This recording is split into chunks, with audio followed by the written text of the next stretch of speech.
Out has gone. That's the situation here. Stand by.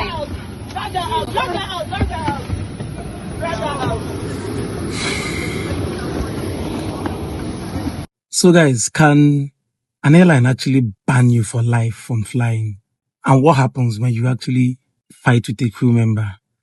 So the gist is that one Miss Comfort Emerson was actually asked to turn off her phone before landing.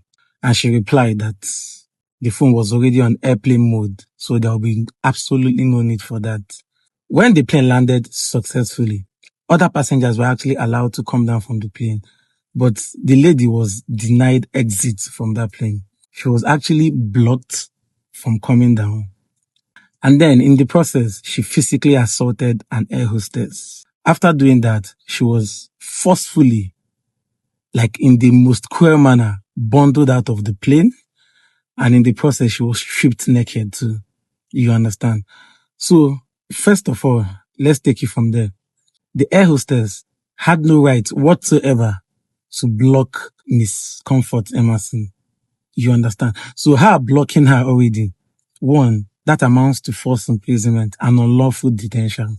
And remember, she has now offered provocation because there are videos to that effect where she was actually telling her, pleading her, and that time she was still properly dressed with her wig, pleading with her to come out of the way so that she can actually pass. But the air hostess refused. She provoked her and then she physically assaulted her. Let's move on to the next one quickly. Secondly, physically assaulting a crew member or an air hostess is actually an offense. It is a crime under the Nigerian Civil Aviation Act, pursuant to sections 31 and 32 of the Nigerian Civil Aviation Act, and can also lead to possible prosecution under the criminal code. That one is the position. That is a fact. And moving forward, the crew, they have the right to actually protect themselves and other passengers on board. In the case of a disruptive passenger, they are allowed to use reasonable restraint until the law enforcement agencies arrive. Then they can now hand over to the law enforcement agencies. Now, the gist is that the way and manner in which that restraint can be exercised has to be judicious and judicial, and it has to be reasonable. Stripping someone naked in the course of exercising a restraint raises issues of dignity, it raises issues of assault, and also a violation of her constitutional protection against inhuman and degrading treatment.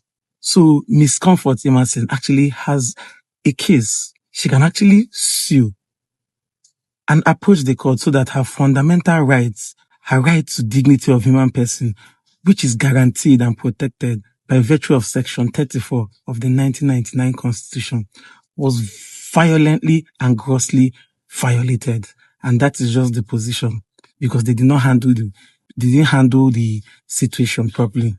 Now let's go to the AON's no-fly ban for life. That one is actually very funny because AON is Airlines Operators of Nigeria. First of all, AON is not even a statutory body. It's just an industry group. It's just like your common trade union. So they have no legal authority, they have no legal backing, and they have no power to actually issue a no-flight ban for life on the said lady. In fact, such hasty and blanket sanction without any investigation can actually be challenged in a court because it is seen as an attack and a breach of her fundamental right to movement, which is still protected and guaranteed by virtue of Section 41 of the 1999 Constitution of Nigeria. So that is the position.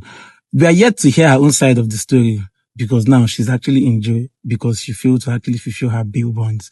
But till then, remember that the law protects safety in the air and dignity on the ground. Now, let's not also forget that there was a similar issue with One and Value Jet. Both of them are aviation offenses. Trying to differentiate between the two is trying to make a distinction without a difference, and that is not the position. One is at home, while Miss Comfort Emerson is in jail.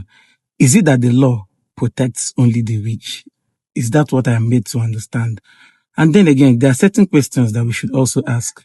Firstly, why was she prosecuted? Why were they in a haste to actually prosecute her?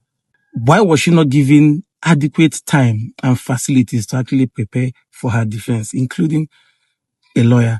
And we have to also know that she's in court, she's in jail now because she actually failed to fulfill her bail bond, meaning that she didn't prepare before going there. These are the questions we should ask.